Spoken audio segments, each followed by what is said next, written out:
At my husband's funeral, I stood there alone. Not a single person showed up, not even our children, who chose parties over their father's final goodbye. The next morning, They say you find out who your family truly is in your darkest hour. For me, that hour came draped in black, standing beside my husband's open grave, utterly alone, while our children were busy living their best lives somewhere else. I still remember the bite of the wind, sharper than any grief, whipping through the chapel courtyard. It was just me. Not our son, not our daughter, not a single grandchild.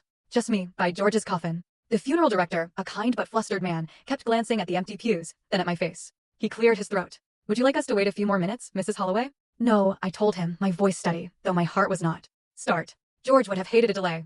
He was a man of habit, you see. Punctual even in his final days, taking pills by the clock, watching the evening news at 6 sharp, folding his slippers side by side before bed. A man of dignity. And now a man laid to rest alone. I sat in the front row, all 5 chairs around me empty. The pastor recited scripture without conviction. The flowers were too bright, the casket too polished.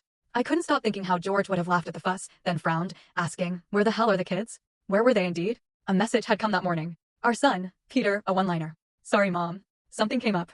Can't make it. No explanation, no call.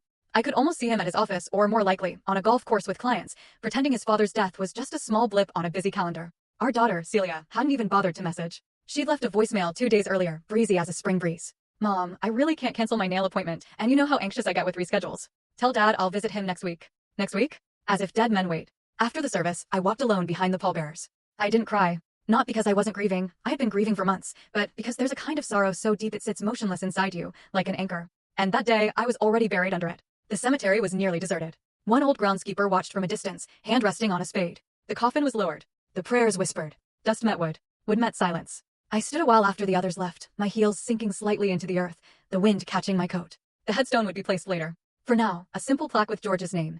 George Holloway, beloved husband, father, forgotten. The word stuck in my mind like a stone in my shoe. Forgotten. Back at home, the quiet roared. His recliner sat untouched, his slippers side by side. The TV remote where he'd last left it. I stared at it for a long time. Then I walked to the kitchen, opened a bottle of wine, a good one from the cabinet I always saved for guests, and poured a glass. I took out my phone and opened Instagram. I don't often scroll, but something told me to look. Celia's profile was public, of course. She had posted 2 hours ago, a picture of her and 3 girlfriends, drinks in hand, mid-laugh. Caption, girls brunch. Bottomless mimosas. Living our best lives. Peter had posted too. A snapshot of the 9th hole. His new driver glinting in the sun. Killer swing. Full story on the channel. Link below. Click now and watch what happened next.